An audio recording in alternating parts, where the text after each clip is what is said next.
Cougars have taken the field much to the delight of the partisan Crimson crowd here at Devon Park in Oklahoma City. As Kirsten Deal wraps her final pregame tosses, it's time for the Riverwind keys to a Sooner victory. Destiny McElroy, what do you got? I'm going to go with timely hitting and some clean defense. I think if we can make sure that we're moving our runners and advancing them when needed, we'll be in good shape. And then we just got to allow Kirsten to trust her defense and make sure it's all cleaned up. So those are my keys.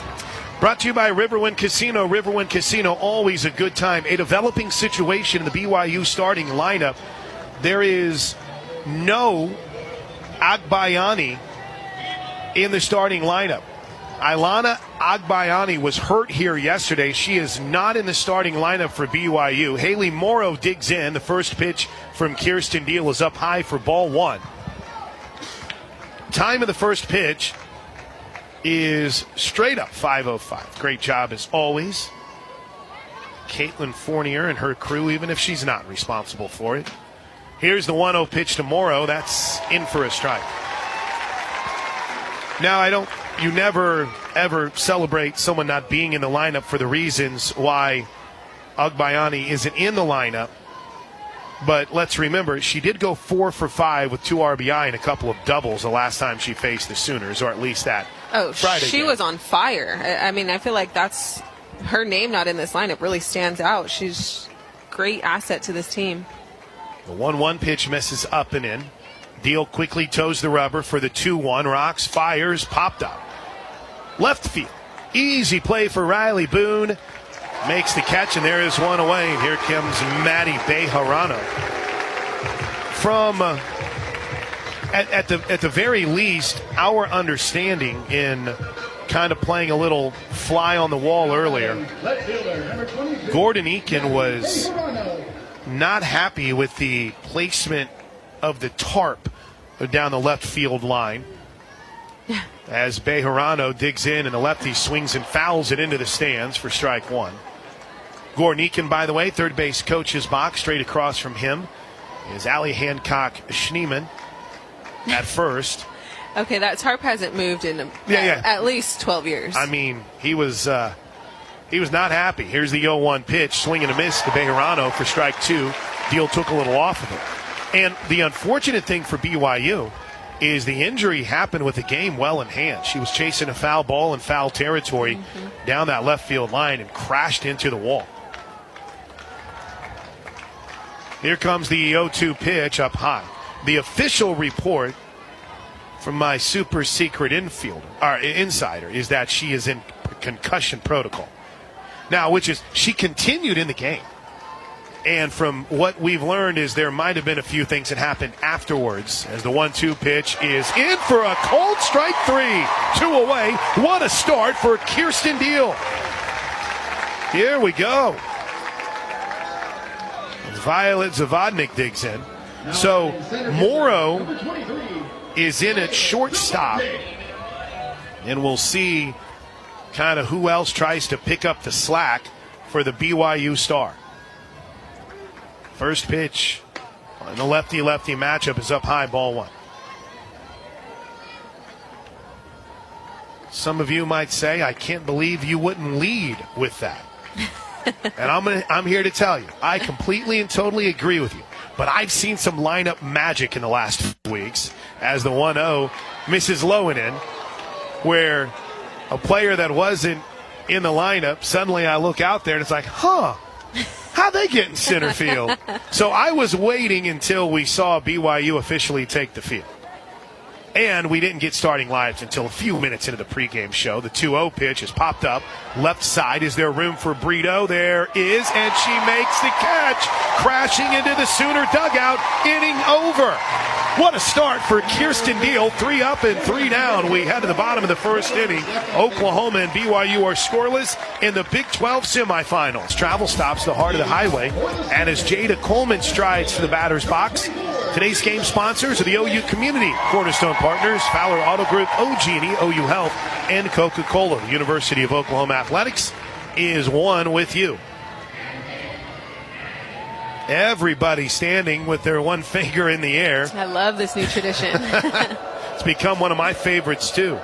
What a day for Jada Coleman yesterday. in this lefty-lefty matchup. First pitch grounded towards the right side. Nice, easy play on a hard-hit ground ball by Kamoku, and there's one away. I like the idea of trying to get a fast start. Jade has been hot when swinging at the first pitch. Here's Ella Parker.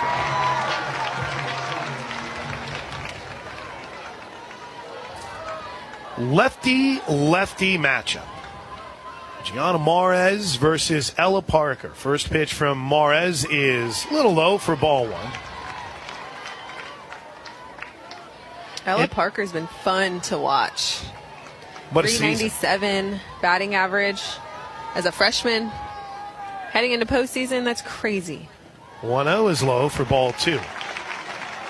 Mares got the start for BYU in that game that we do not talk about, game 2 of the series in Norman, and we already have our first trip to the circle as Macy Simmons is going to jog out, the BYU catcher, and already turn around and head back behind home plate. But in that win for BYU, Mares 4 2/3, scattered 5 hits, 4 runs, walked 8 as the 2-0 pitch is low, ball 3. She was one of my favorite pitchers to watch that series. I just feel like she was so competitive. Not everything really went her way. She did have a lot of walks. She gave up quite a few hits. But she was so competitive every time it's like she started over. 3-0 is in for a strike, 3-1. Short-term memory, she throws about 63 to 67. She can spot a rise ball. She's got a good drop. I think that's the pitch that was a little difficult for everybody, but she's able to roll up ground balls. She's pretty effective. Nice off speed, buckled to Parker at the knees for strike 2. Ella steps out, shaking her head. See, she's got a little attitude on her. Walks to the back of the circle. BYU, and they're all blue unis. Little white accent around the neck and the belt. The 3-2 pitch is hammered deep to right field, and it is gone! Ella Parker bombs the 3-2 pitch deep over the right field wall, and the Sooners get a little shot of power from Ella Parker to start it. And they're up 1-0 over the Cougars. What a start. That ball was out of here in a hurry. She got all of that. That was left pretty belt high. Not a lot of movement on that pitch, but Ella using that backside, sending that right over the right field fence. There's a reason why she's one of the 10 finalists for Freshman of the Year. Chalk up home run number 11 on the season for Ella Parker, and it's 1-0 Sooners. Here's the first pitch to Tiare Jennings. She'll take it a little low and away, ball 1. In that, last time I'm going to bring it up, in that Friday night game, that game 2, BYU had jumped out to a 3-0 lead on the Sooners. What we don't talk about as Jennings takes ball 2 is the fact that Oklahoma had run ruled them the night before. They beat them 8-0 the night before. So they'd had some success against BYU. Just one of the great anomalies of this 2024 season. Thankfully. 2 balls and no strikes to Jennings. The pitch up a little high, ball 3. BYU's the team we talked about that had 8 pitchers on their staff at one time, and then faced some adversity, had some injuries. Now they're really working with 3. Now the injured players. She was a 4th. Elena Bejarano, she was a shortstop and then would be called upon in the circle at times, but now they're down to 3. Pete Meredith has made the first official circle visit. It's very short. 1-0 Sooners, bottom of the first inning, 1 out. It's a 3-0 count to Tiare Jennings. This is the kind of start that you look forward to, that you hope for in a moment like this. The lefty, Mares, behind 3-0, the pitch, ball 4. The Sooners drew 8 walks against BYU the last time they faced Mares. That's the first of the game here, and Here comes Alyssa Brito. Right-handed hitting Sooner third baseman. Was in the middle of everything yesterday, and I do mean everything. 1 for 3 with a double and 2 runs batted in. Also scored 2 runs.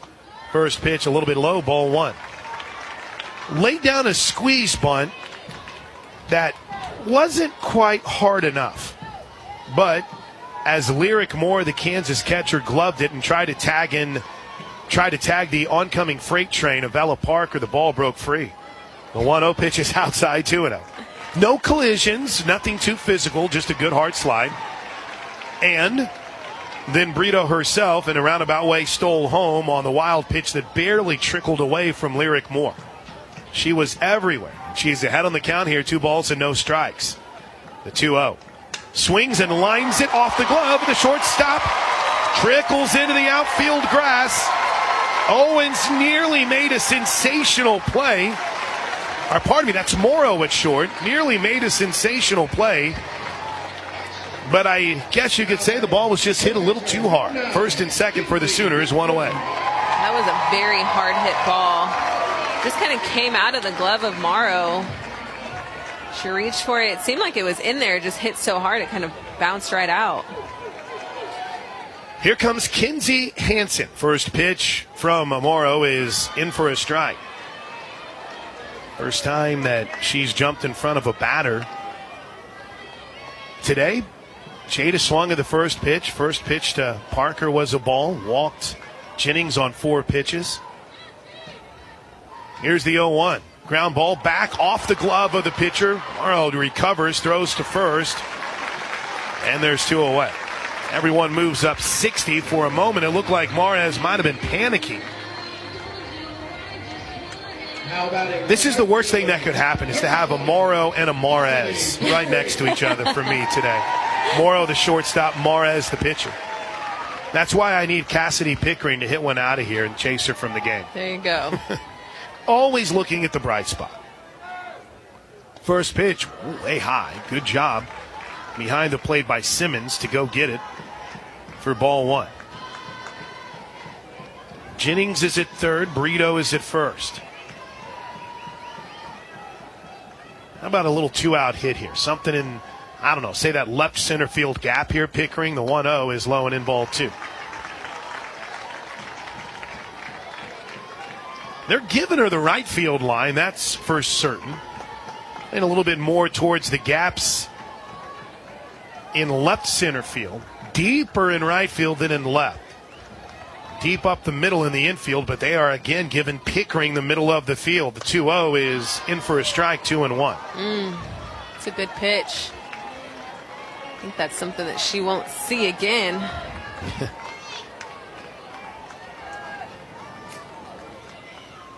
Here comes the 2-1. Strike 2 on a pitch that looked like it was a little bit up. We have replay in our booth, but it is merely a very delayed feed. We're just now seeing the 2-1 pitch.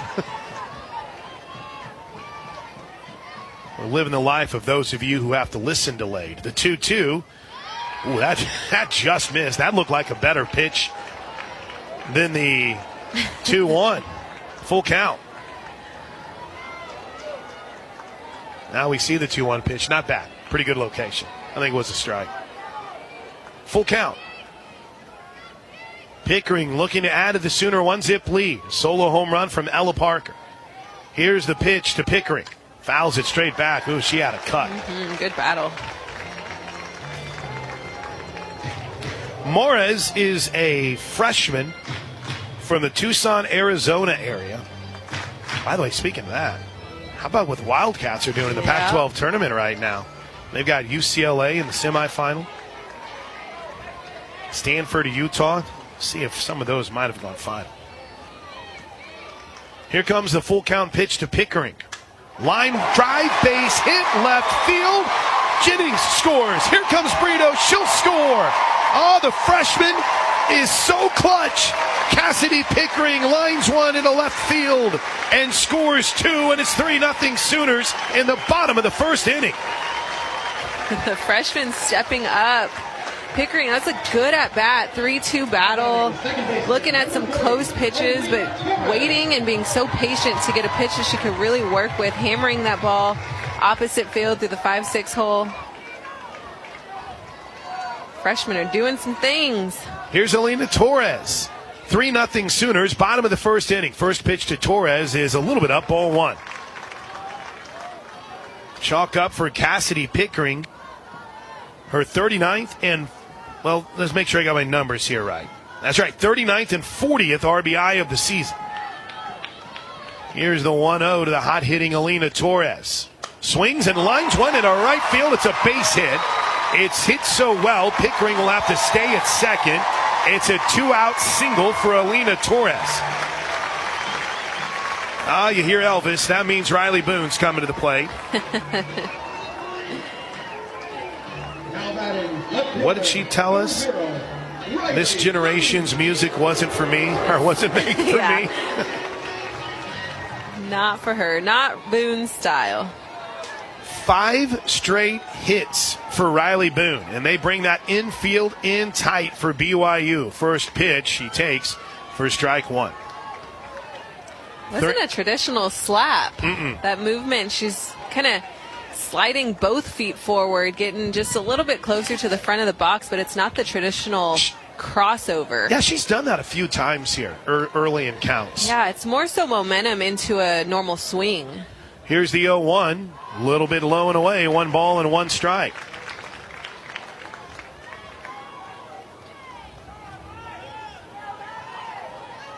Great start for the Sooners. They're up 3-0 here. 2 outs. Bottom of the first inning. Winner moves on to tomorrow night's championship game. The 1-1 pitch to Boone. Ground ball. Oh, what a play by Morez on the hot shot. Plays it off a hop. Throws to first and gets it. Wow. She gloved it clean, but the Sooners start hot. We head to the second inning. OU puts a 3 spot on the board in the bottom of the first inning, and they lead BYU 3-0. Sooner softball is presented by Love's Travel Stops, the heart of the highway. 3-0 Sooners, along with Destiny McElroy. I'm Chris Plank. Sooner softball presented by Love's Travel Stops, the heart of the highway. And here's Hunter Ava, first baseman, to lead things off in the second. Right-handed bat digs in. The first pitch is, this is a little bit in, ball one. Ava, a .395 hitter. Started now 52 games. There's not a single player on this roster for BYU that has started every single game this year. That's wild. The 1-0. Couldn't stop her swing. Strike two. And in fact, there's only one player. Maybe it's not wild that they haven't started every game, that they don't have a player that has. They only have one player that's played in every single game this year for them. Here's the 1-1 pitch to Ava. Pops it up, right side. Is there room for Hansen giving chase, as is Sanders? No, it'll hit a row up. University of Oklahoma and Sooner Sports Properties would like to thank our concession partners: Dos Equis, Rib Crib, Shakes Frozen Custard, Frito-Lay, Pizza Hut, HTO, Cup Bop, Coop Ale Works, Nacho Express, and Kona Ice. Could go for a little HTO, Georgia Peach. Ooh, that's my favorite drink there, too. Becoming more of a tea guy as I get older. Ready for the 1-2. Here it comes, way high, 2 balls and 2 strikes. BYU advances here by beating Oklahoma State in convincing fashion. OU, 7-2 was the final score of that game. OU thumped Kansas. Despite Kansas taking a 1-zip lead, Sooners won that game 10-1. Here's the 2-2 pitch to Ava, headed home. Well, that's a good spot. A little low and away, ball 3.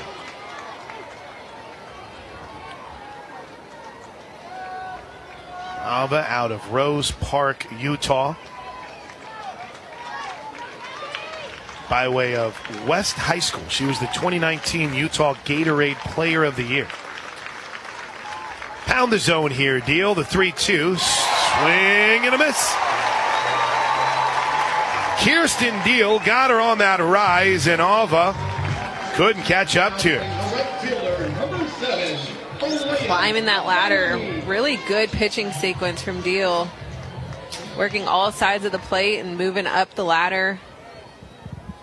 Here's Alea Agbayani, the sister of Alina, as the first pitch is right down the middle, called ball one. On the 18th pitch of the game. We talk about this a lot. We just need the consistency. That's it. That's all we're asking for. You want to call for. the ball down the middle, a ball. Oh, I didn't mean to. Check swing, grounder down the first base line that just rolls foul. Just consistency, right?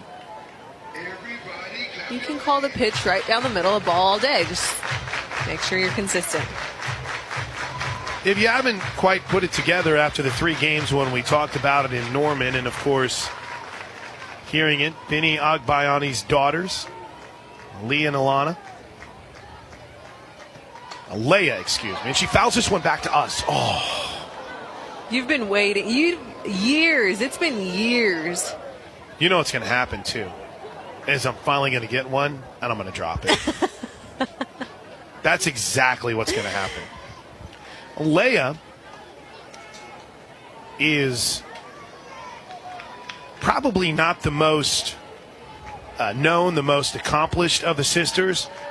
But, man, she hits the ball hard, as we saw a couple of times against OU. Just 2 home runs this season. A 1-2 pitch, check swing on a ball up. 277 average, 8 extra base hits.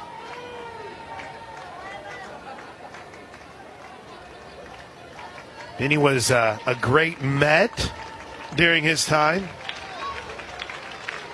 2-2 pitch from Kirsten Deal, low and away. And it was a little bit of a mind trick to me because I'd always called him Agbayani whenever he's coming through. Yeah. I was wrong, apparently. I don't think they just magically changed the pronunciation whenever the daughters got to BYU. Full count pinch here. See if Deal can set her down. The pitch low, ball 4. And Alea Agbayani is aboard. 3 for 4 on stolen base opportunities, something to keep an eye on. Number 13, Lily Owens. Here's Lily Owens, the BYU third baseman.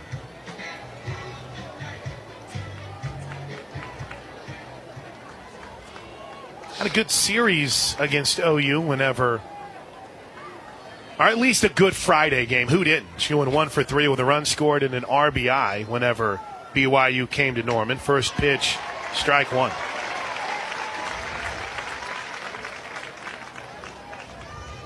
Owens hitting .353 on the season. One of the top run producers in this lineup. 40 runs batted in. Alva leads the team with 62 RBI. Here's the 0-1 to Lily Owens. She had a good cut, fouled it straight back, 0-2. Really good hack. What does Destiny McElroy think it is about pitchers that seem to be a little bit better starting a game than they are coming out of relief? I think it's just you're going in without the stress of what's happened all game. The 0-2 pitch, check swing, foul. Sooners up 3-0. We're in the top of the second inning. I'm not throwing any parades after facing 5 batters. It's just Kirsten Deal looks like a different pitcher out there. Yeah. I think you go out there and you're able to control a lot more. You can control the pace of the game. You can control a little bit more than just coming out there in the 5th or 6th inning and having to regroup and kind of resettle the whole game. Good point. 0-2 pitch misses a little bit up and in. Good 0-2 pitch, though. Ball and 2 strikes. And the runner at first, Agbayani, has shown no inclination of being on the move with her team already down 3. Here's the 1-2 from Deal. Check swing, bouncer back to the circle. Deal throws it into center field, trying to go to second base. Good job by Jada Coleman backing it up, so Agbayani couldn't go anywhere, and Lily Owens will reach on the throwing error by Kirsten Deal. I don't want to get in a situation saying, oh, she had time, because she really didn't. But I think she had a little bit more time than she thought she did. I would agree. I think you just got to – it seemed like she fielded it and she didn't set her feet she was just kind of in a rush to get rid of it, and there was really not that big of a rush. First pitch to Maddie Udall is fouled straight back up the netting. It'll roll back down to K9 for strike one. Yes, I am still very much a 12-year-old that laughs every single time the fans sound. give the whoop.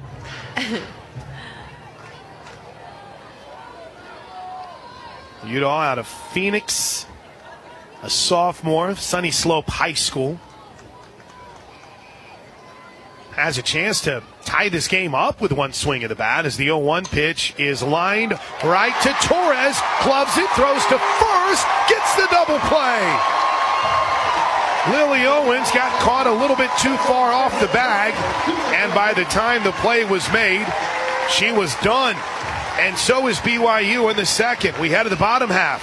3-0 Sooners. This is Sooner softball from Learfield. Drive double play ends any threat for BYU in the top of the second inning. And as we head to the bottom half, Sid Sanders leads things off. Sooners up 3-0. Along with Destiny McElroy, I'm Chris Plank. Sanders doing what she typically has done here yesterday, finding ways to get on base. First pitch, a little low and away. But we saw that signature swing where she almost left the yard. Fly ball to right field that I thought was gone. Of course, coming off the single and a run scored in the sixth inning against Oklahoma State in the Bedlam game on Sunday. The 1-0 falls in for a strike.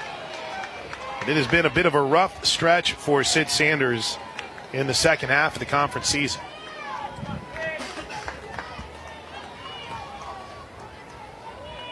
Gianna Mares, the lanky lefty, stares in. Rocks and fires. Good cut by Sanders, fouled it back. Kind of like a color rush matchup here, right? You get the all-blue uniforms of BYU with the white BYU across their chest. White socks with the black, blue, whether it be horizontal stripes around them. And then the Sooners in pretty much they're all white. Crimson Oklahoma across the chest, crimson accents, crimson numbers. The 1-2 to Sanders, low and away, 2-2. What I'm trying to say is it's a good uniform matchup. It looks good. It looks good out there. 3-zip Sooners. I'm ready to see Sydney kind of excel throughout postseason. 2-2. There's one to the backstop. Ball 3. Saw a lot of good things early on in the season. Still has 13 home runs on the year. I mean, she's a good hitter. I think she's just having a tough time seeing the ball. One thing I used to say is she was very sure of her swings. 3-2. She had a good cut there, but pops it up. Easy play at second for Kamoku, and there's one away. I brought this up the other day, too, and I'm glad you're here. I don't think I see anyone that's more impressive in the cages. Yeah. More impressive at batting practice. Like, she is stinging it. Yeah, I think her biggest asset was that she trusted her stuff. She trusted herself in the box, and when she made a decision to swing, it was a good swing. Jada Coleman strides in, first pitch swinging her first time up. Here she takes a pitch, looked a little low and away, called strike one. Coleman a deep breath as she resets in the batter's box without leaving the batter's box. Stands in tall, deep in the box. That waving behind her head. The pitch. That one's a little bit out now, 1-1. I love watching Jada Coleman in the box when she's on TV. She like talks to herself. She talks herself through every pitch. Whether it's a ball or strike, she kind of says it out loud. She's asking for feedback from the umpires. 1-1, and she swings and drills it deep to left field. Not deep enough. Bejarano a few steps short of the warning track. Makes a catch, and there's two away. I told the story a couple of times. I think during that Texas series, she was talking a lot about just getting a better feel for the amount of time she has after a pitch. And she said, I like to step out of the batter's box after I see a changeup. That's when I like to go for my walk. Here's Ella Park trying to prevent the Sooners from a 3-up, 3-down inning. First pitch to the freshman. A little bit low, ball one. I don't think the Sooners, maybe in the 5th inning yesterday. I was so excited I didn't keep score in the 5th inning. Oh, they didn't have to hit in the 5th inning. That's right. Never mind. They did not have a 3-up, 3-down inning all game yesterday, but they will here. Bouncer to the right side. Kamoku up with it, shovels to the bag, and a good bounce back inning for Mar as she sets the Sooners down in order. Mares gets them 1, 2, 3, and as we head to the 3rd inning, Oklahoma 3, BYU nothing. This is Sooner softball from Learfield. Softball is presented by Love's Travel Stops, the heart of the highway. Trails Golf Club offers the perfect atmosphere for great golf and family fun. At the Trails Golf Club, you'll find golf at its best and social events to enjoy all year. Entertain clients, enjoy friends, make family memories at the Trails Golf Club. Visit trailsgolfclub.com. And the University of Oklahoma and Sooner Sports Properties would like to thank our concession partners, Dos Equis, Rib Crib, Shakes Frozen Custard, Frito-Lay, Pizza Hut, HTO, Cup Bop, Coop Ale Works, Nacho Express, and Cone Ice. 3-0 Sooners as the first pitch popped up on the first swing by Kayla Kamoku. Hansen makes the catch. 1 pitch, 1 out. You got to like that. There you go. Now batting the catcher. Phillips 66, by the way, is the presenter not only of Bedlam, but also of the Big 12 tournament. You know, all over this place. Pretty cool to see the commitment they've had to the Big 12 and the Big 8 as the first pitch was fouled back by Macy Simmons. And, of course, their commitment to the Bedlam series. Phillips 66 ready to go. Simmons, the catcher, 250 average, right-handed hitter. Struggled this season as the 0-1 pitch is high, 1-1. This is just her 17th start of the year. 3 runs on 4 hits for the Sooners. They were dinged with an error. Swing and a miss on the 1-1, strike 2. Deal doing a really good job in the circle. First batter coming right at the hands. Doing it again with Simmons coming right at her hands and then working the outside part of the plate. And she gets her on the rise. Simmons couldn't stop her swing. It'll be a strikeout, the 3rd of the game for Deal, and there's quickly 2 away.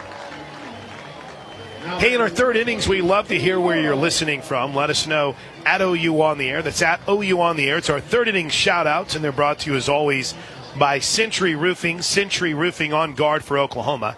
SENTRY roofingok.com. 2 outs for Haley Morrow, the leadoff hitter. First pitch is high for ball 1. If you are just tuning in tonight, BYU is without arguably one of, if not its best player. Zagbayani is not playing here this evening. Lane, hit batter there. Came up and into Morrow, got her on the arm, hit by pitch. It is being described as the quote-unquote injury to Zagbayani as being in concussion protocol.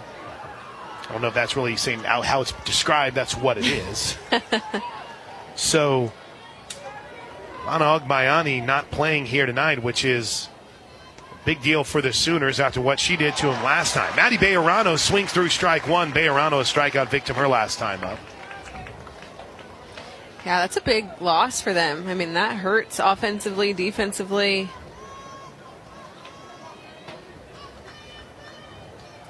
The 0-1 pitch, lefty, swing and a miss, strike 2. Kristen Deal is doing such a good job getting these hitters to chase and really messing with the eye level. She's climbing the ladder, but she's also working in at the hands and then going right outside once you expect it to come in. And she's really messing with these hitters' eyes. The 0-2 swings it, hits it deep down the right field line, hooking foul and out of the reach of the right fielder. Good hustle by Pickering. But Pickering. she chased it all the way Yeah, to the corner. she did. We kind of have a little bit of a blind spot down that right field line, but I don't think she would have been able to get there even if she wanted to. I think that landed a couple rows up Covered a lot of ground. She is shifted a little bit more towards center field. Just a little, not too far over to the line, but got a good little sprint in. Just wanted to check to make sure that the glutes were activated. Yeah. There you go. Getting warm. 0-2 pitch. Popped up. Right side. Battling the sun. Pickering makes the catch, and that'll do it for BYU in the third. Kirsten Neal works around a 2-out hit by pitch, and as we head to the bottom of the third inning, Oklahoma leads BYU 3-0. This is Sooner softball from Learfield. Tiare Jennings will lead things off for the Sooners. Here in the bottom of the third inning, Oklahoma up 3-0 on BYU. Christy McMurphy and Edmund, Sharice down in Austin, Joel in Rogersville, Lynn and Kathleen in South Norman. Redhead Sooner, thanks to everyone that's tuned in. And Durant as well, like Monty and Jamie Gaston. Here's the first pitch of the third inning from Mares to the Sooner shortstop, and it's to the backstop. Ball one. Jennings walked and scored a run in the first inning. Bobby's up in Illinois. Ron and Tracy and McAllister. Big Zilla from Section 12. Kitches and Moore are locked in, and Tim Scrife's out in Lexington, Kentucky. Here's the 1-0 pitch. Check swing on a ball that misses a little bit low and away. So our buddy Doug Hamilton out in Hockley, Texas is here. Greg Scallion is checked in. Our man Quinn Watson tuned in on amplitude modulation. It looks like there had been some communication issues with the pitch watch, and finally Ian Meredith and the pitching side of the BYU coaching conglomerate said, get her a new pitch watch. And they finally did. Good to see Larissa Holquin. Eric, always tuned in down in Ardmore. Or I think you're in Ardmore today. Here's the 2-0 pitch to the Sooner shortstop. A little bit low, ball three. You guys are everywhere today. Mark Worley in Edmond, Chris Berry, Advanced Air Force Base in Enid. Paige is in Taos today. William in New Jersey. Brooke synced up with ESPN here in Norman, and Gary Darlin, Mountain View. 3-0 pitch is in for strike one. Boy, Brad Leverage up in New York. Brandon, the mayor of Medill, and Pete Meredith likes the third inning shout-outs with a 3-1 count. He's going to make his way to the circle. It's like, make sure we let everyone know who's tuned in tonight, Plank. J.O. and Debbie Park. All over the place. I know, Montezuma, Iowa. Darla's got us in Newalla. OU Architect is listening from a plane on his way to Istanbul, Turkey. Ooh. There's Jessica in Ohio, Randy Milliken in Pampa, Texas. Kay Porter down in Amarillo. There's a song about that. And Joe Fournier has it synced up in Pensacola.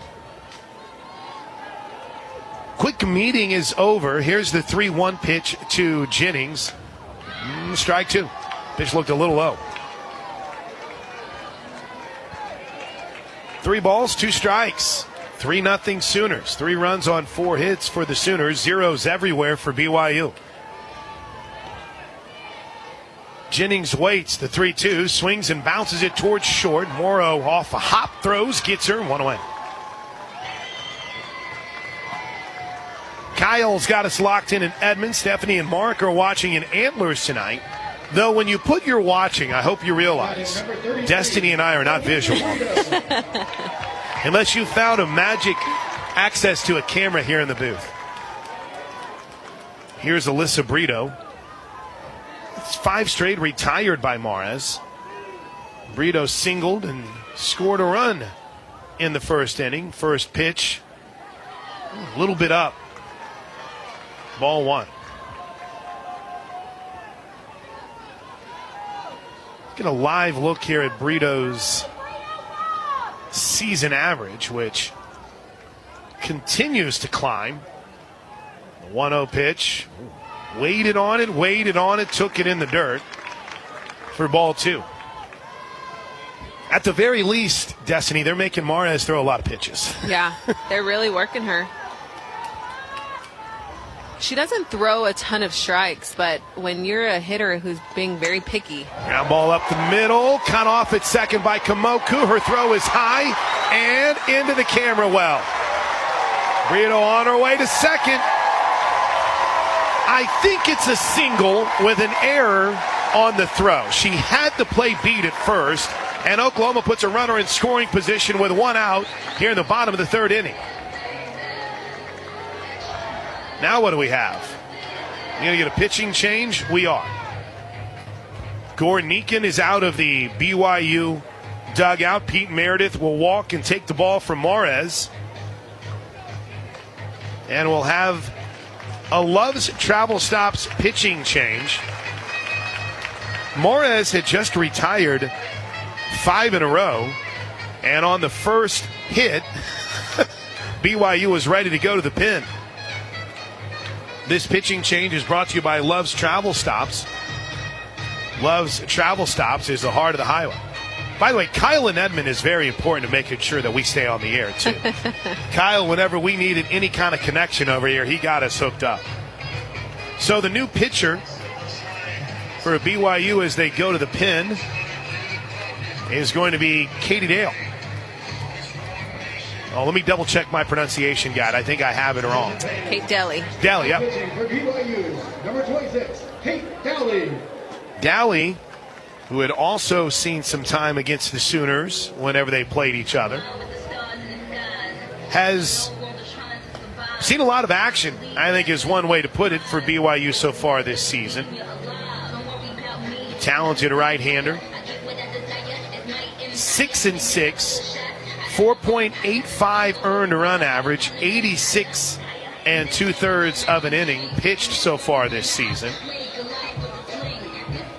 Daly, 68 strikeouts, but 65 walks. As far as Oklahoma against her, in the 8-0 run rule win in the first game of the series back in April, Daly pitched an inning and 2/3, gave up 2 hits, 2 runs, walked 2, gave up the walk-off hit. In the win, she actually was credited with the save for BYU. She went 2 innings, gave up just 3 hits, and walked 1.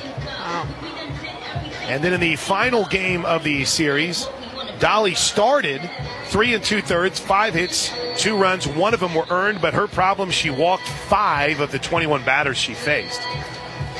So Kate Daly. We can expect some drops, curves here. She does have a good changeup. She's ranging between 63 and 66 miles an hour. If she could keep the ball down, Coach Eakin thinks that she's going to be pretty effective. This look at our opponent brought to you by Polson Tax Resolution and Accounting. Our tax problems don't care who you are, but we do. Here's Kinsey Hansen back to action. First pitch from the righty Daly is in for a strike. So if anything, the Sooners saw a lot of Daly in that series. And she was wildly inconsistent. 2 innings of greatness in one game, an inning of 2/3 of misery, 3 2/3 of a roller coaster ride. A wild experience as the 0-1. Hansen has a big cut and fouls it straight back. I think that was when we started to see some challenges in the OU offense, just a little bit, nothing crazy, but that was when seeing different pitchers was almost an approach that teams would choose to take, where in this situation, BYU just had to keep going to different pitchers every couple innings just because they don't have their full staff. Runner at second is Brito. Here comes the 0-2 pitch. Way outside. They'll throw behind Brito at second and we'll get back to the bag.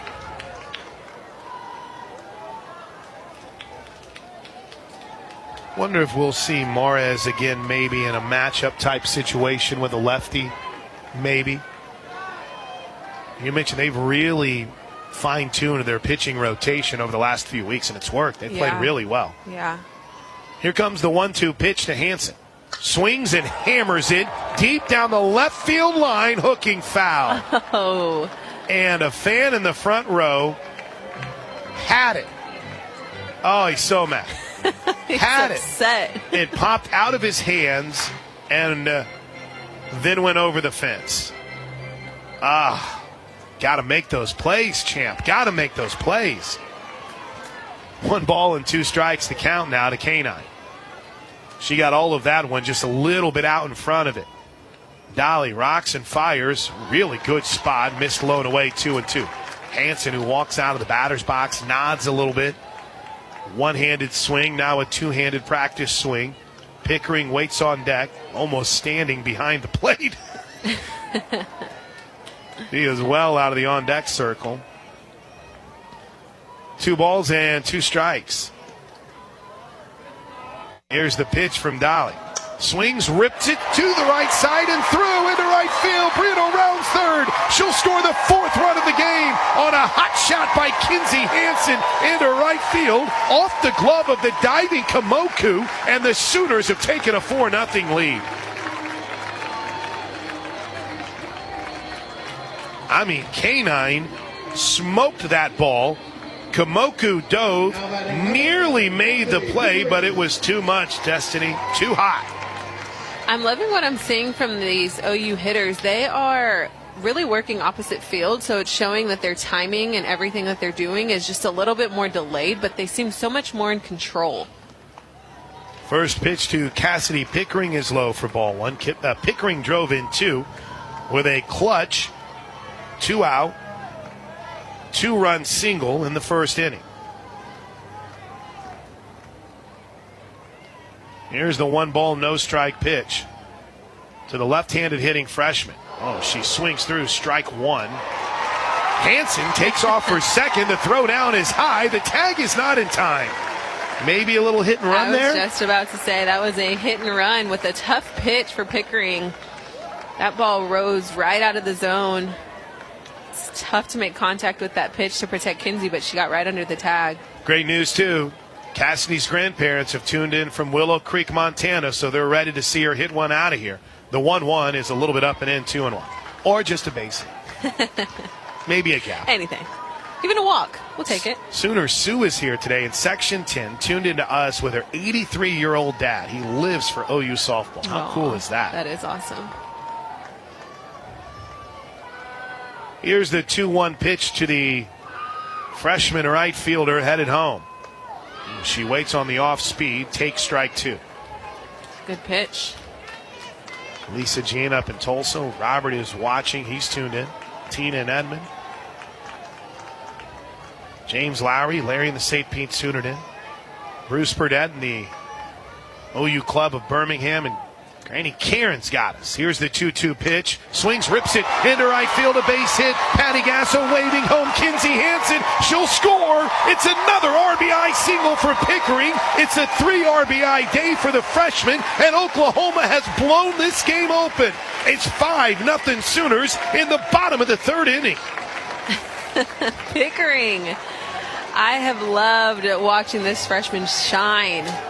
See, that pitch was just right down the inside part of the plate, getting her hands inside, sending it right back to right field.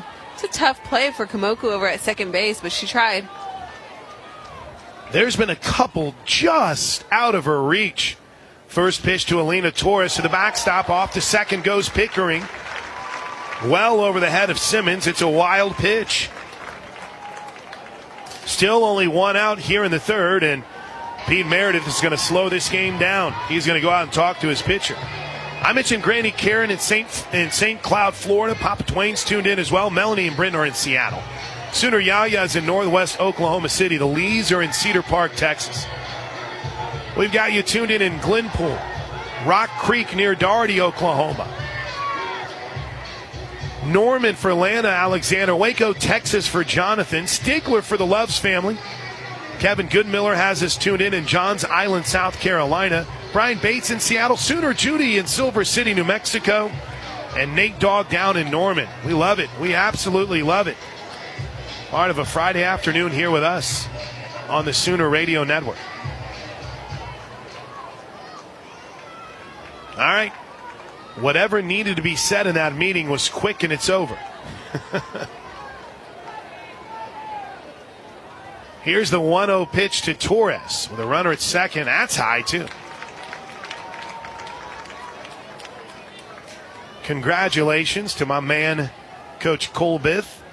His wife, Shauna, is My Washington Warriors are going to the state championship game tomorrow in Shawnee. Congrats, Coach. That's awesome. Appreciate you guys tuning in. Going for 3 straight. Here's the 2-0 pitch. Torres takes it outside, ball 3.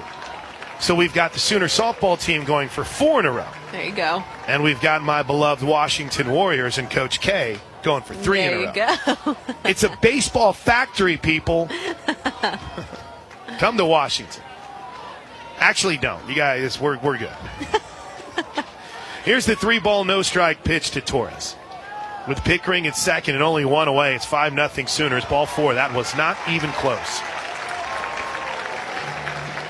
Here comes Riley Boone. Not a lot of options for BYU. They have Temple that they can work with. Number 0, Riley Boone. They may have to go back to Mares. Chef, by the way, is tuned in from the Philippines. Toby Whitney up in Washington, D.C. We're going to have another pitching What? You weren't kidding. Well. Here we go. Pete Meredith is going to walk out to the circle, and let's see what option BYU will go with here in the bottom of the 3rd inning. I mean, she didn't do terrible, but she gave up a couple hits. And you think how close were they to really Kamoku being able to make a play. By the way, quick thank you to Tina in Georgia, who's tuned in from Statesboro, Georgia. TJ Carter and Big Sky from the backyard deck. Zachary's in Lake Elsinore, California. Mickey and Nick are listening while flying to Norman from Sugarland for Mother's Day. Lee and Connie in Lindell, Texas. Jim and Jeanette in Edmond. Ryan Bradford had his wisdom teeth taken out earlier today. Ooh. Okay, so I got my wisdom teeth taken out during my freshman year of high school.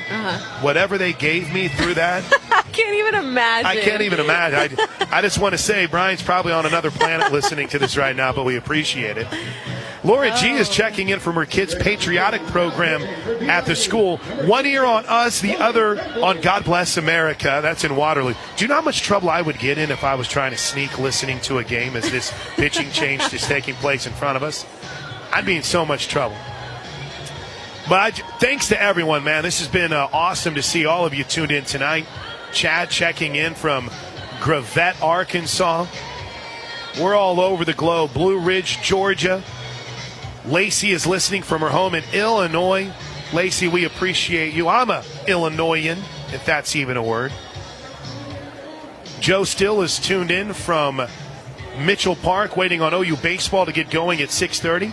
Danita and Larry Higgs in Prague, Oklahoma. Chuck's in Fort Worth. Appreciate you guys. Got a little work to do as we have a new pitcher for BYU. And you had mentioned how this was a team that hadn't really shown a lot of depth pitching-wise. Well, Chloe Temples is someone that we saw quite a bit of whenever they came to BYU. Well, let me rephrase that. That we thought we were going to see quite a bit of coming into the weekend and then only saw her for a third of an inning. So Temples will be called upon here to try to slow the roll of the Sooners with runners at first and second and 1 out.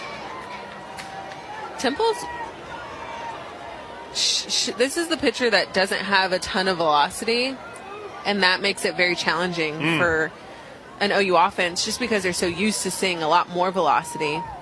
The lefty Temples, first pitch, man, Boone went chasing, strike 1.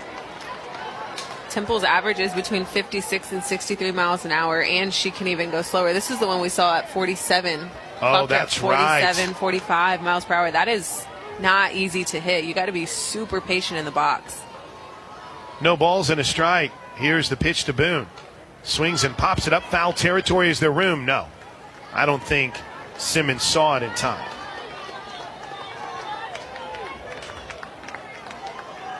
This has been a marathon 3rd inning, but a good one. The Sooners have opened up a 5-zip lead and might not be done. Torres at first. Pickering at second.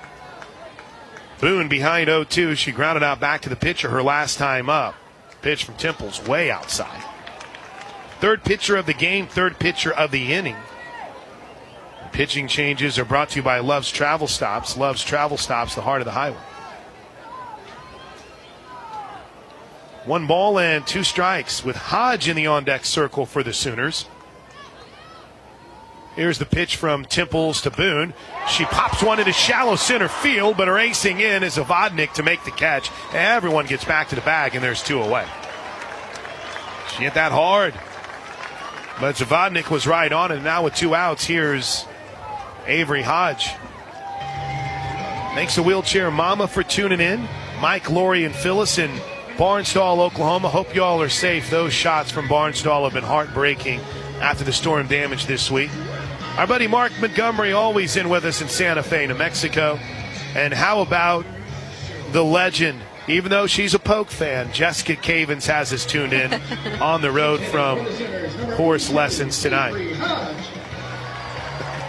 Richard Martis points out that he thinks I might be able to hit a 45-mile-an-hour pitch. I don't know. I don't think so, DJ. All right, Destiny, I think right now I would have problems hitting anything. I don't know, but I would love to see you get out there and I'd like to try. All right, Avery Hodge will pinch hit here with runners at first and second. That infield comes way in for BYU, including Owens really tight at third, and the pitch almost hits Hodge for strike one, ball 1, low and in. Hodge's season average is up to 298. She'll get a pinch hit opportunity here for Sid Sanders. 5-0 Sooners, 5 runs on 7 hits. Here's the 1-0. Low, ball 2, off to third goes Pickering. Oh, she slid past the bag and they tagged her. Oh, wow.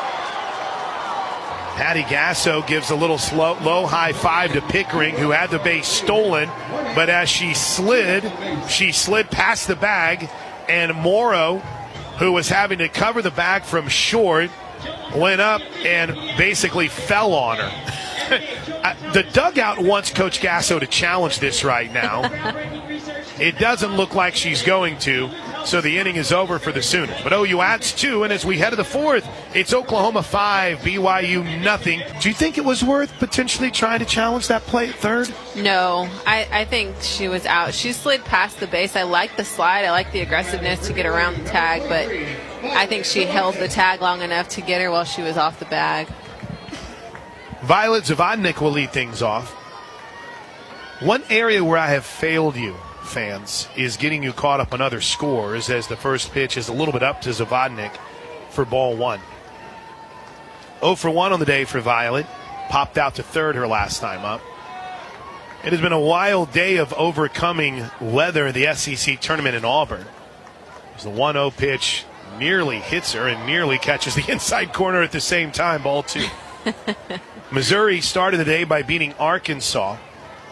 So Missouri, in winning that rain delay game, had to turn around, and they're playing LSU as we speak. That game is tied at 1 in the bottom of the 8th inning. 2-0 pitch is fouled straight back. You heard that right. Another extra inning game for LSU. And guess who's in the circle for it? Berzon. She pitched off 14 innings on, what would that be, Wednesday night? Yeah. She was the pitcher of record in the win over Tennessee, and now she's come out of the pen 3 innings and hasn't allowed a run. Tied up 1-1. That's amazing. It's a good battle, yeah. Florida has beaten Georgia 9-4 as the 2-1 pitch misses up and in. Texas A&M in Florida slated to start here in about 15 minutes from now. A&M just beat South Carolina 3-2. Sets up that matchup with Florida. Swings at the 3-1 pitch and skies it to center field, does Zavodnik. Easy play for Jada Coleman, and there's 1 away. So that is setting up the semifinals. There's the Missouri-LSU game that's going on now, and the Florida A&M semifinal will take place later today. Their championship game is still slated for tomorrow at 4 Eastern, 3 Central time in the SEC. Here's Hunter Ava. Team leader in runs batted in and home runs. Big bat, the DP. First pitch, line drive, 1 hop, diving play by Brito from her knees. Throws, got her. 2 away. Hot shot by Ava. Brito keeps that 0 intact, and there's 2 away. One other shift, we mentioned Avery Hodgin at second. Alina Torres has moved from second over to first. Man, Brito's defense is unmatched. She's been fantastic, hasn't she? Such a good play over at third base. 2 away for Agbayani. This is Alea Agbayani. Her sister Ilana is not in the starting lineup. Ilana was the shortstop who gave the Sooners all kinds of fits, had 4 hits in the Friday game, but she was injured on a play late in the OSU game. The 1-0 is high to her. Crashed into the sidewall. Made the catch, too, as Kinsey Hansen's going to jog out and chat with Kirsten Deal, but no Ilana Agbayani here today, but Leia is, well, she walked her only time up. Stranded at second. The ACC championship is set for tomorrow. It'll be Duke versus Florida State. Duke beat Clemson in 10 innings today, 4-3. Florida State run-ruled Georgia Tech 10-2. ACC championship 1:30 tomorrow on ESPN. The 2-0 by Deal misses high ball 3. And one other power conference to try to get you caught up on, the Pac-12. Well, that's unfair to the Big Ten. Indiana and Nebraska are tied at 3 in the top of the 7th. The 3-0 pitch is in for a strike, 3-1. Later tonight, Wisconsin and Michigan will play for the other spot in the finals. But the Pac-12 tournament, which was being played out in Stanford, 6:30 for the first pitch between Stanford and Utah. UCLA, Arizona tonight at 9:30. The 3-1 is a little bit low, ball 4. Crowd here doesn't like it. Leia Agbayani has reached twice, both on walks, and here's Lily Owens. Going to get a pinch runner here, too, for BYU. Jalen Lambert.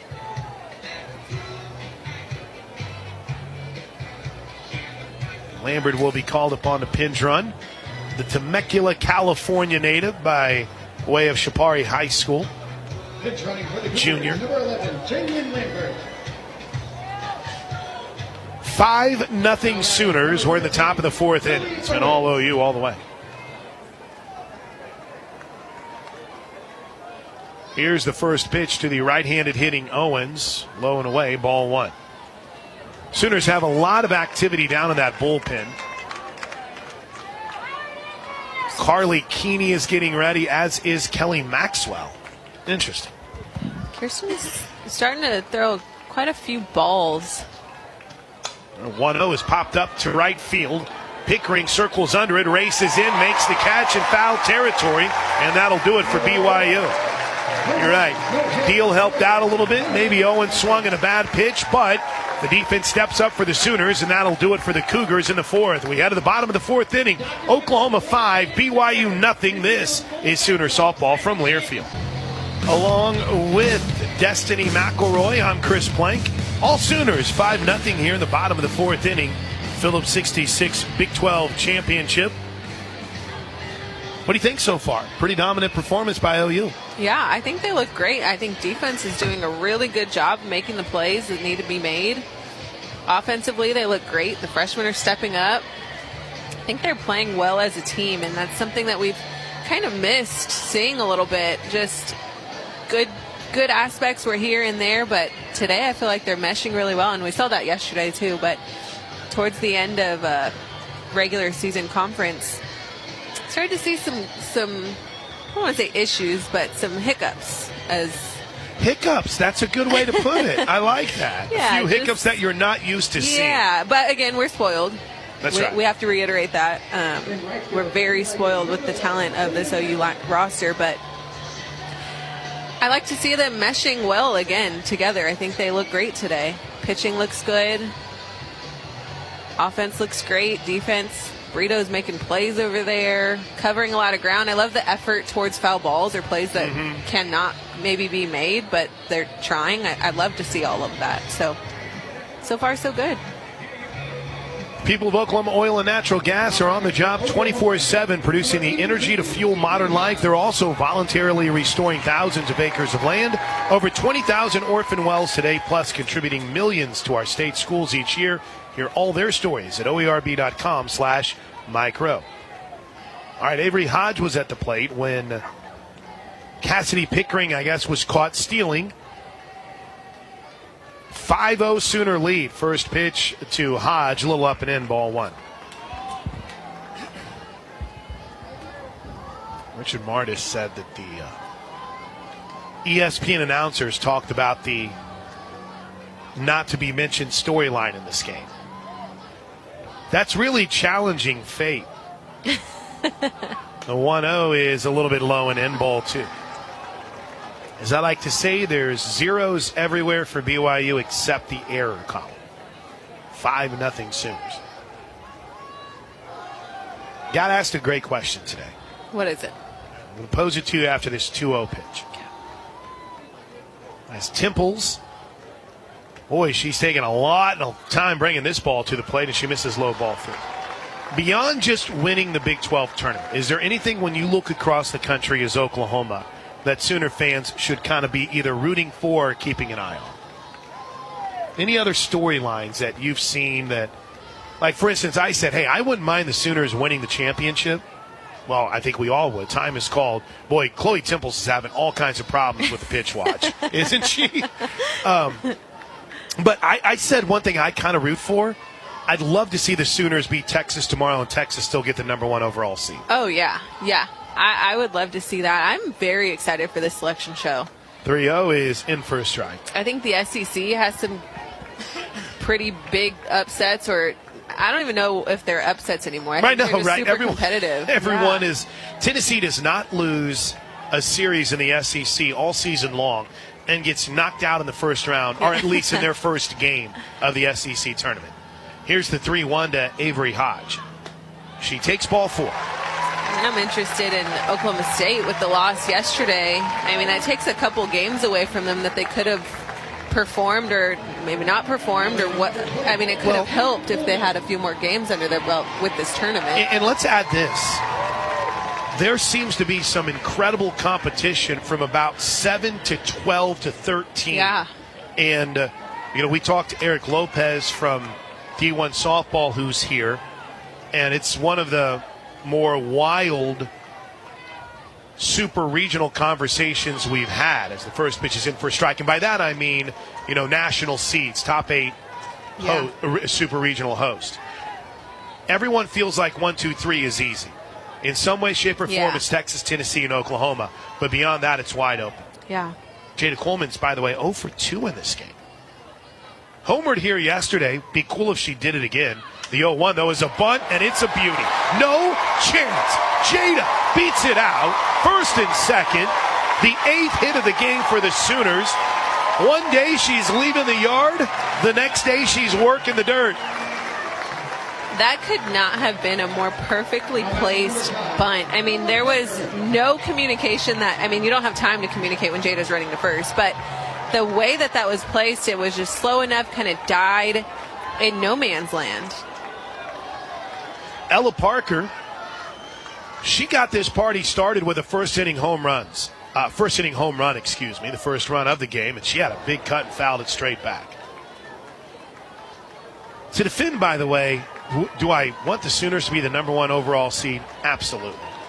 But I don't mind having a little chip on your shoulder. Yeah. Win a title, and they still give it to Texas. I think this might be unpopular opinion, but for this senior class to kind of have that, they've never gone into postseason with that. Big cut, foul tip, strike two. Yeah, that's the reason why Kenneth Matthews says, why do you want to see it? Motivation. Yeah, I just think if they end up winning here tomorrow, if it is Texas or if it's Baylor's been playing really well. And to be honest, it doesn't matter where your seat is. No, and Coach Gasso preaches that over and over. Who cares what we're ranked, all that stuff. 0-2 misses low, 1 and 2. Is kind of irrelevant because you still got to show up and win. Wheelchair Mama said, I want to see SIU Carmondale in the postseason. They have one of the 10 finalists for Freshman of the Year. The pitcher who also happens to have the most wins in the country. I do too. I don't want them coming to Norman, though. Here's the 1-2 pitch to the Sooner freshman. Way up, ball 2. There's been 2. If you have found yourself like I have, I've been lost in the sauce of bracketology more this year than I ever have. I don't know why, guys. I've just fallen in love with it this year. And there is a lot of buzz about an old friend coming to town for the regional. Yeah. Here's the 2-2 pitch to Parker. Hits it hard and threw into right field. A base hit. Rounding third and heading home is Hodge. It's 6-0 Sooners, and Ella Parker smoked that one into right field. First and second, nobody out. 6-0 Sooners, and here comes T.R.A. Jennings. By the way, that old friend, Missy Lombardi in the Oregon Ducks. Yes. Sid Romero in the Oregon Ducks. Yeah, no, I think I think we know that ESPN likes some storylines. So that may be a real, and they're good. Yeah, they are. They're coached great. Lombardi knows a lot about Norman and what it's like to play there. Here's the first pitch to T.R.A. Jennings. A little bit low, ball 1. But just when there's down moments, and I'm not digging into all the numbers for the Sooners, I'm pretty infatuated with trying to figure out what this field is going to look like. Here's the 1-0 pitch to Jennings, who's 0 for 1 with a walk and a run scored. A little bit low and away, 2-0. We need to get the bracket printed out. Sunday night. I believe it's 6 o'clock when the bracket will be. The bracket show starts on ESPN. 2 balls and no strikes. The pitch to Jennings. Low ball 3.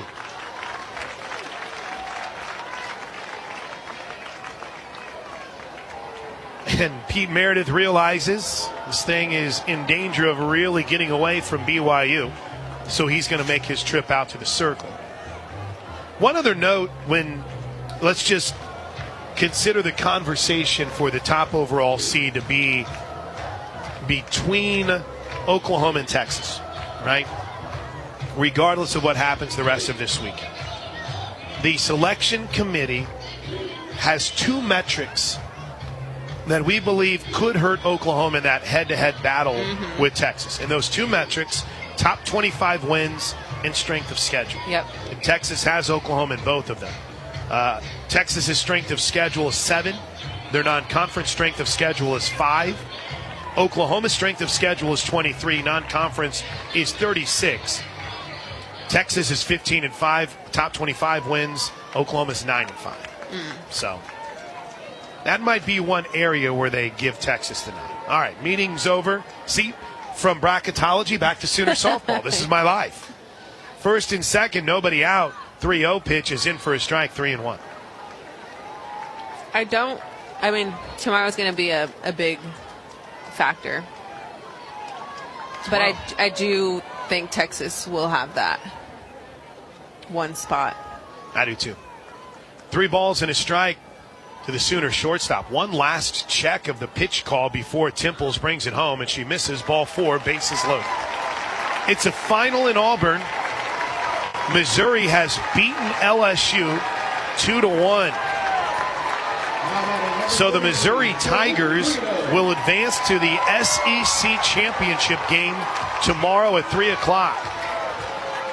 And here, the bases are loaded for Alyssa Brito. The fans chant Brito bomb. They want a grand slam home run, don't they? Here's the first pitch to Brito. Oh, she had a cut. Oh, fouls it straight back. Strike 1. Jada Coleman stands at third base.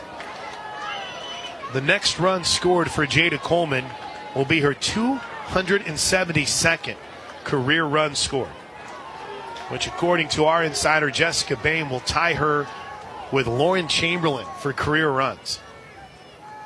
Here's the 0-1 to Brito. A little bit up and in, 1-1. Night for Brito, I've got her 2 for 2. 2 for 2 with 2 runs scored. How about home run number 17 right here, Brito? Send this place into a frenzy with a Brito they bomb. Will lose it. Here's the 1-1 pitch. Little bit low and away, 2-0. Temple's getting a little frustrated out on the mound. It's kind of every pitch she's kind of questioning, where did that miss or what was wrong with that pitch? A couple of them have been fairly close. They're close. Yeah. But I don't like that we're showing that. Right. 2-1. Up high, ball 3. I see what you're saying. You don't want your pitcher having that emotion out there. Yeah. Gotcha, yeah. Control that a little bit. And I don't know, she took her glove off in frustration here. Now she puts it back on, rubs the ball against her side. She's ready. So is Brito. Here's the 3-1 pitch. Oh, Brito had a big swing and swung right through it for strike 2. You're the oohs and the ahs from the crowd. This is a huge pitch. 3-2 count. Nobody out. Bases loaded.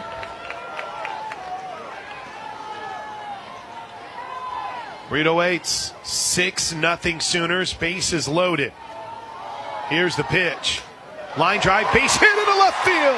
Coleman scores easily. Patty Gasso waves home Ella Parker. It's 8-0 Sooners. A 3-hit day for Alyssa Brito. Her 2-run single says hello to run rule territory. It's 8-0 Sooners in the bottom of the 4th inning. And they might not be done. 2 on, nobody out for Kinsey Hansen. Now batting number 9, Kinsey Hansen. BYU has asked for a moment here, and they'll get it.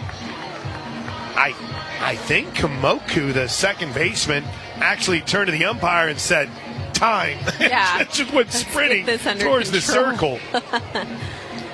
He pointed towards Komoku, and she had a quick little get-together with her infield. Chloe Temples gives up the 2-run single to Alyssa Brito, and it's 8-0 Sooners. Here's Kinsey Hansen.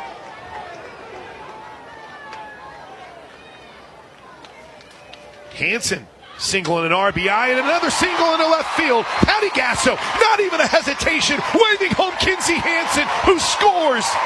Tiare Jennings, who scores off the Kinsey Hansen single into left field. It's 9-0 Sooners. Kinsey Hansen lobbed her Evo shield. Tiare Jennings was standing waiting to catch it, and it flew right over her head to her teammate Cassidy Pickering, who was waiting to catch it behind her. Hansen drives in her second run of the game. It's 9-0 Sooners, and we're going to have yet another pitching change. This is fun. Yes. This is more like it. Yes.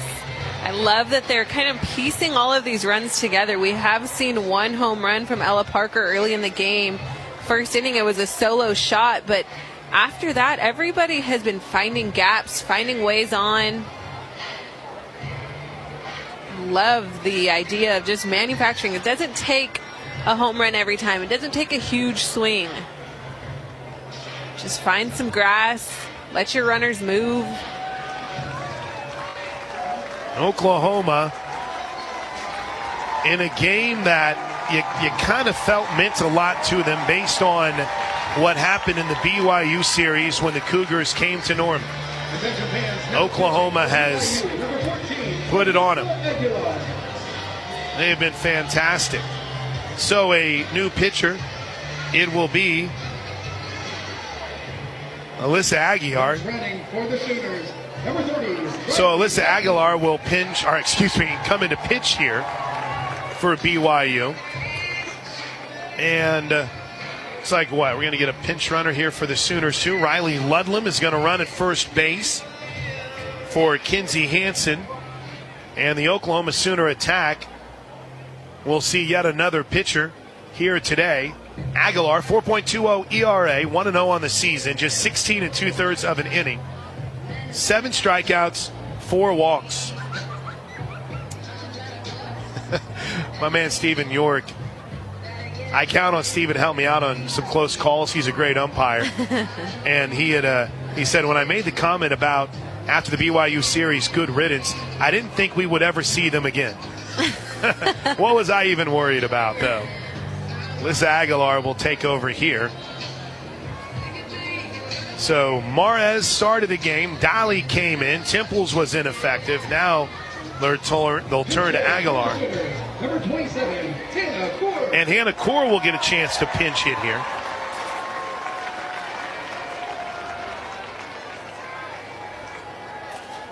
Nothing Sooners. Hannah Core had a RBI single in the Sunday game against Oklahoma State and takes the first pitch low for ball one. Brito stands at second. Riley Ludlam in over at first. Core bounces one foul down the third baseline. Sean sent that meme. The reports of my death have been greatly exaggerated. Well, I could completely understand anyone who would question where Oklahoma was after the Bedlam series. Right? They had no business losing it. But sometimes in frustration and disappointment, you can find something, a spark, whatever it is. Oklahoma has found it here. The 1-1 grounded back up the middle into center field, a base hit. Here comes Brito rounding third. She'll score. It's an RBI single from Hannah Core, and it's 10-0 Sooners.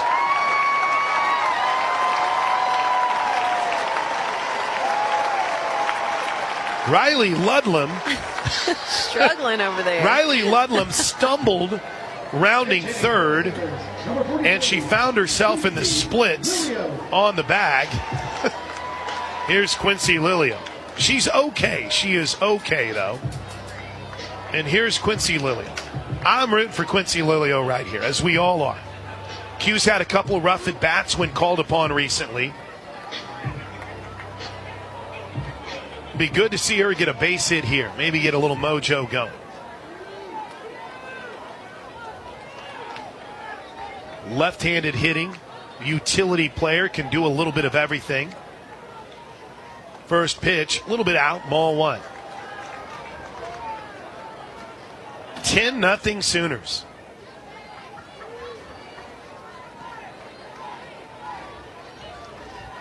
I don't know what you guys have planned tomorrow, as Lilio takes strike one.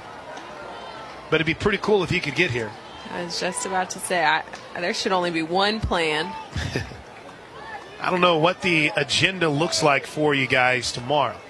There are plenty of seats available. 6:30.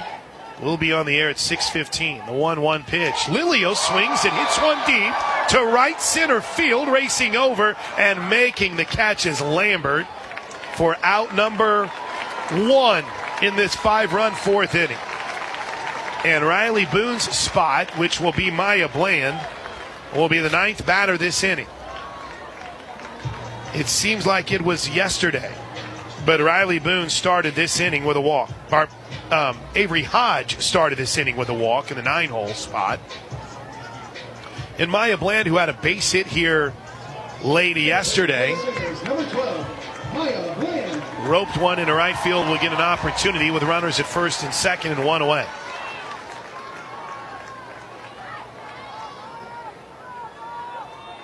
First pitch to the left-handed hitting Bland is a little bit out, ball one.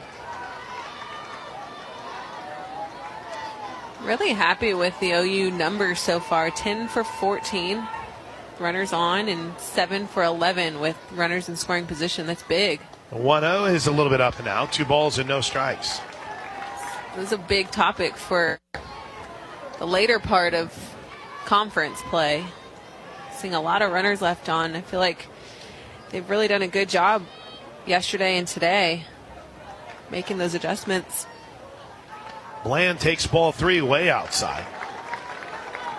Don't want to get too cart before horse here, though. You feel very good. 6:30 tomorrow night. Texas and Baylor are scheduled to play next. Winner of that will be waiting potentially in the finals. Ball 4 in the dirt to Maya Bland, and the Sooners will bat around here in the 4th. Mess up all of our scorecards. Here comes Avery Hodge.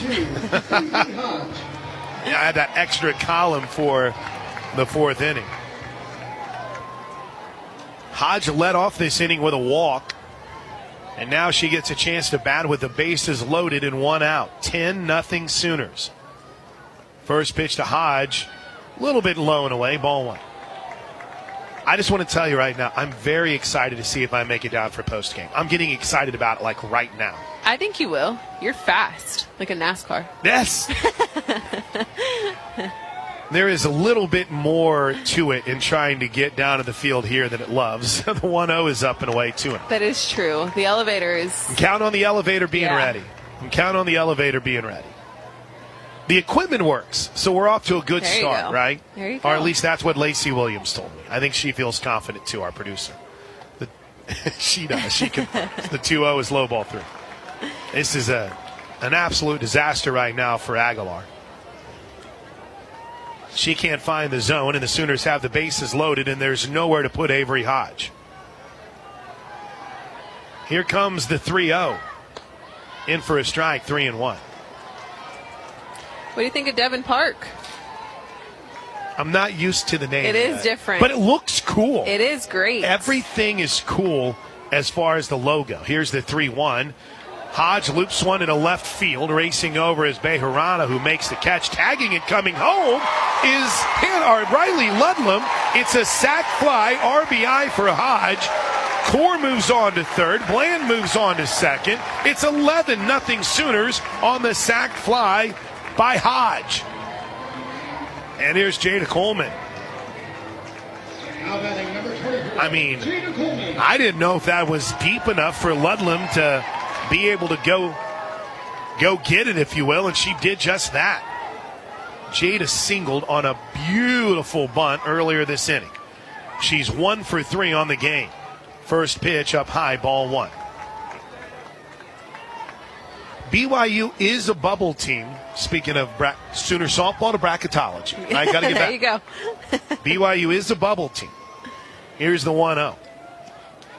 A little bit low, ball 1. And talking to Eric Lopez. Big 12 is solid with OU, Texas, Oklahoma State, and Baylor in. The hope is that they could get 6, but it looks like one of either Texas or BYU, Texas Tech or BYU will get in. The 2-0 is in for a strike. BYU has some good wins. They do. Got some, more than you'd expect from some quality teams. And it doesn't look like we've had many bid stealers. The 2-1 is in for a strike, 2-2. Last year, South Carolina's run, that was a bid stealer in the SEC, at least if my memory serves correct. I don't really know if you have that going on right now in any of the power conferences. 2-2 pitch, off speed, bounce to the right side. Backing up on it is Kamoku. Falls down, throws, bullish drop. Coleman's safe. It's 11-0 as Core scores. A lot of drama over there for Kamoku. Just didn't really get a good grip of the ball, then kind of lost traction in her legs and tried to make the throw to Udall, and Udall wasn't able to stick with that.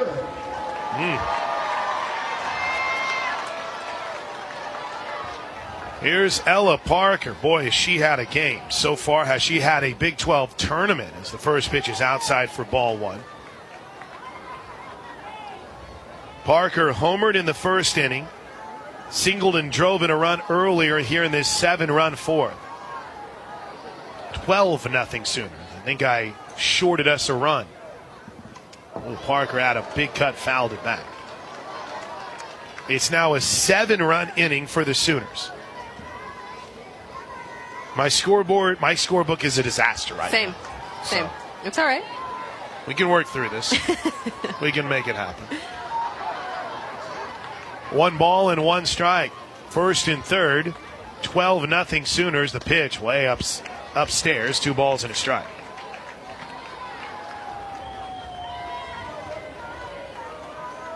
I wonder with this amount of time if we'll even see Kirsten Deal come back out in the 5th.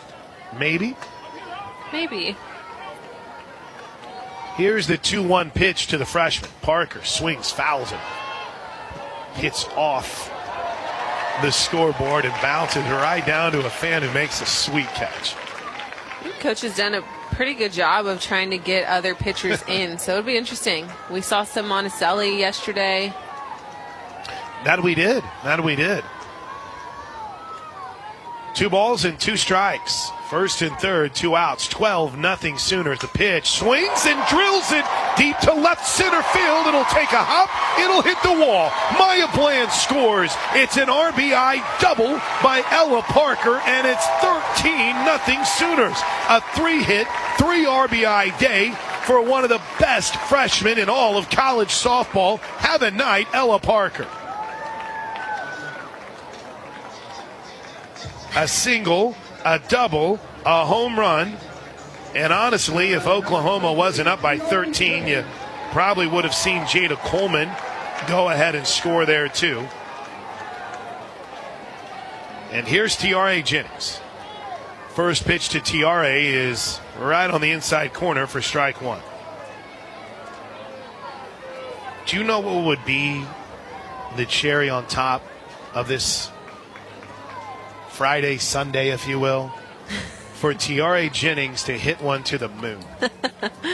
Here's the 0-1. She had that kind of cut and swung through it for strike 2. I think she's thinking that too. Like, the swing sure looked like it did. Mm-hmm.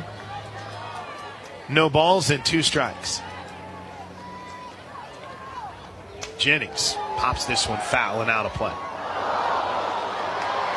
Another good catch by a fan. Fans are making some plays tonight. Can't even say anything bad. They're big-time plays everywhere. New softball in for Aguilar, who has, well, unfortunately for her, had to wear this for BYU. Don't think there'll be a lot of sympathy from Sooner fans. 4th pitcher of the night for BYU, and she gets Jennings on the strikeout, who is frustrated, but Sooners can't be frustrated with that. An 8-run bottom of the 4th inning, and we head to the 5th. It's all Oklahoma. Sooners 3 outs away from a spot in tomorrow night's championship game. They lead BYU 13-0. This is Sooner softball. Here we go to the 5th. Sooners 3 outs away from a run rule win and a spot in tomorrow's Big 12 championship game. Along with Destiny McElroy, I'm Chris Plank. 13-0 Sooners. 13 runs on 13 hits. BYU has been dinged with 2 errors, but that's the only notch on their scoreboard so far. Destiny McElroy, pretty impressive performance here tonight from OU. Oh, they have been so good. The numbers we talked about offensively, just moving runners, done a great job with that. Solid hits through the gaps, great job. I mean, overall, everything looks so good. First pitch swinging for Udall, drills it deep to center field. Jada Coleman ranges back, makes the catch, 1 away. Udall gave it a ride, but Jada was right there, 1 away. Here's Kayla Kamoku. What more can you say about how good Kirsten Deal has been tonight? Trusting her defense. Kind of shocked that she's back out there, but I'd love to see her close this out. First pitch strike to Kayla Kamoku. She popped out to the pitcher, or excuse me, to the catcher her last time up. Actually, it was a pretty nice play by Kinsey Hansen, who will get the rest of the night off. Riley Ludlam in behind the plate. Ella Parker over at first. Quincy Lilio out in right. Swing and a miss on the 0-1. It's a whole new look for the Sooners out there. Hannah Core in left, Jada Coleman in center, Lilio in right, Parker at first, Hodge at second. That same left side of the infield with Jennings at short and Brito at third. Deal brings home the 0-2 pitch. Popped up, back towards us. Plank wants to make a play so bad. One of these days, man, I'm going to be ready. He's going to jump out the window at some point. I know. Well, here's the thing is, I don't even think we've had one that's been close here And we had one that came kind of close at Love's. We haven't even had one that's close here. During the Spark season, Miss Dr. Floyd was in the booth with DJ Mathis. Got hit in the face. Oh, my gosh. Yeah. Is she okay? The 0-2 is fouled off as well. Ooh. There's a fan who tried to make a play for it, and as she did, she almost went tumbling over the lower railings. Her husband got yelled at for that. It's your fault, sir. No, that was the first time I'd ever seen it even come near, really come through a window. Here's the 0-2, bounced down the third baseline foul. Well, I mentioned Kayla Kamoku. This is actually Taryn Lennon, who has been called upon as a pinch hitter here. Looks like Macy Simmons is still in the on-deck circle. So Lennon on the season, a .235 average. She digs in with a nobody on and one out in a 13-0 Sooner lead. Pitch. Fouled off. Into the camera well down the first baseline. Well, this will make watching tonight's game a little bit more interesting, won't it? Yeah. See them, some of the players down in beyond the 300-foot fence. Texas and Baylor players just waiting their turn. Sometimes the way that Texas series is talked about, you would have thought they run-ruled the Sooners in there. The 0-2 is fouled back. Oklahoma won the Friday night game in that series and then lost back-to-back 2-1 games.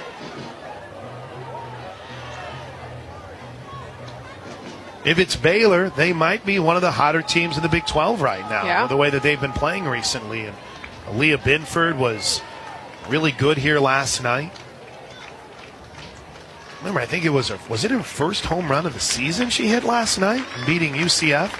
Here's the 0-2 pitch to Taryn Lennon. Did she check her swing? She did not. Strike three, 2 away.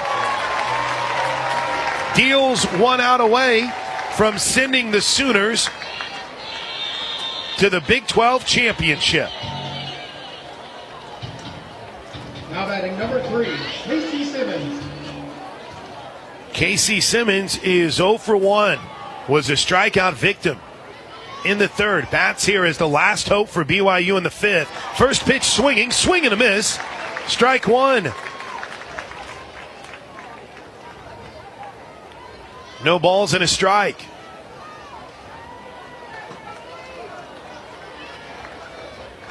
The Sooner lefty rocks and fires up high.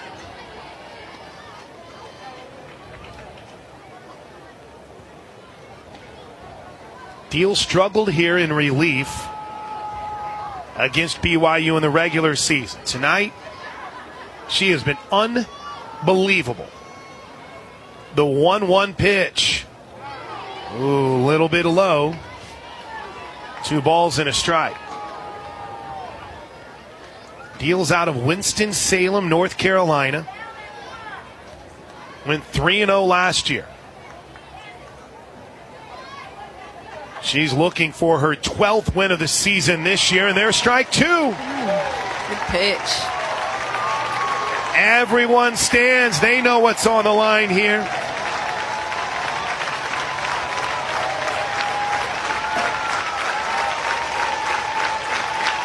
Two balls, 2 strikes.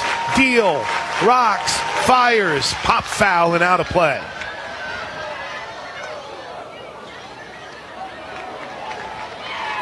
A fan caught that or a young fan ended up coming away with that in the grandstands, and to say he was ecstatic would be an understatement. Let's do it again. The shadows start to creep across the field here at Devon Park. Simmons waits. The 2-2. Looped. Right field falling fast, and it's down for a hit. Lilio almost made an incredible, sensational play on a full extension dive, but the short hop by Simmons gives BYU its first hit of the game with 2 outs in what is likely their final at bat. Oh. Tough play for Lilio. Man, if she was just maybe 2 steps in to start off, she could have made that play, but great effort Going to get a pinch runner after that. Deal. They had a shot of her on the big screen here. She knew. And you could kind of see her shoulders a little bit. Oh, Lilio almost made that play. Here's Haley Morrow back to the top of the lineup for BYU.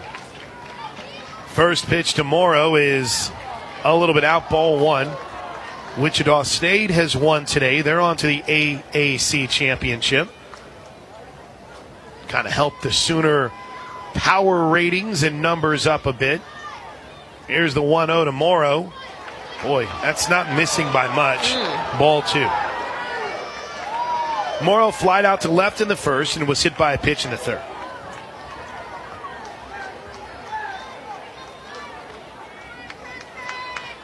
Two balls and no strikes.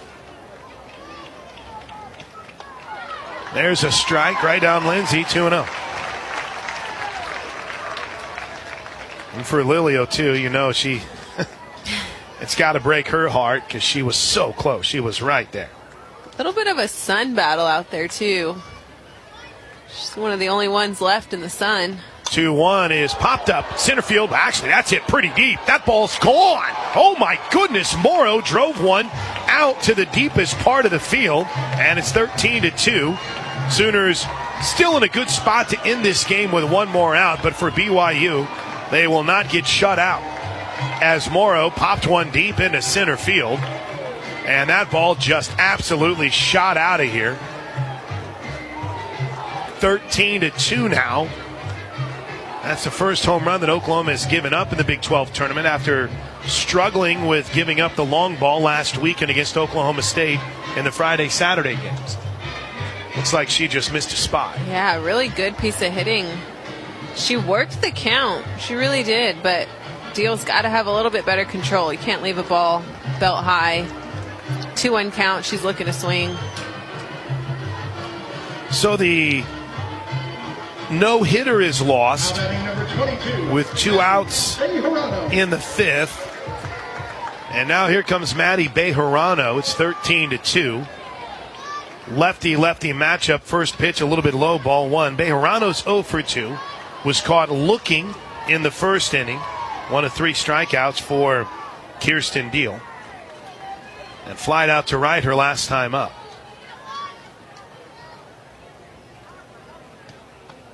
The 1-0 is low and in. 2 balls and no strikes. Let me update my own numbers. 4 strikeouts. Strikeout of Bejarano in the first. Got Alva in the second. Macy Simmons in the third. One earlier this inning. Time is called. Bejarano is going to step out. Lennon struck out in her only plate appearance. Riley Ludlam, who's in behind the plate, is going to use an opportunity here to run out and chat with Kirsten. Texas Longhorns lingering beyond the left field wall. I'm sure that's going to be a sprint to get out of the dugout and head back for the post-game interviews and the post-game recovery. The 2-0 pitch from Deal is in for a strike, 2-1.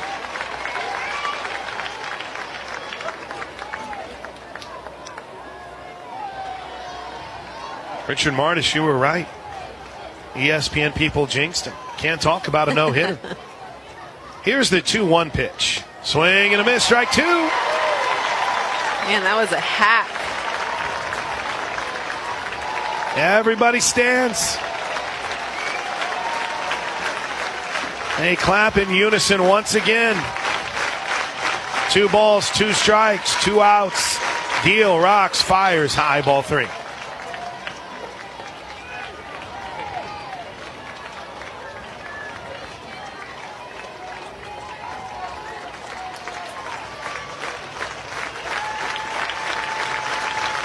Here we go, 3-2. We wait, the pitch, bounce to the right side. Hodge has it, throws to first, ball game, Win Column Sooners, game over. We'll see you Saturday in the Big 12 championship game after Kirsten Deal spins a gem in her first postseason start, and Oklahoma's offense was on attack from the word go. Final score, Oklahoma 13, BYU 2 in run rule fashion. We're going to sprint down to the field and try to get Coach Gasso for the Bud Light post-game show next. This is Sooner Softball from Learfield.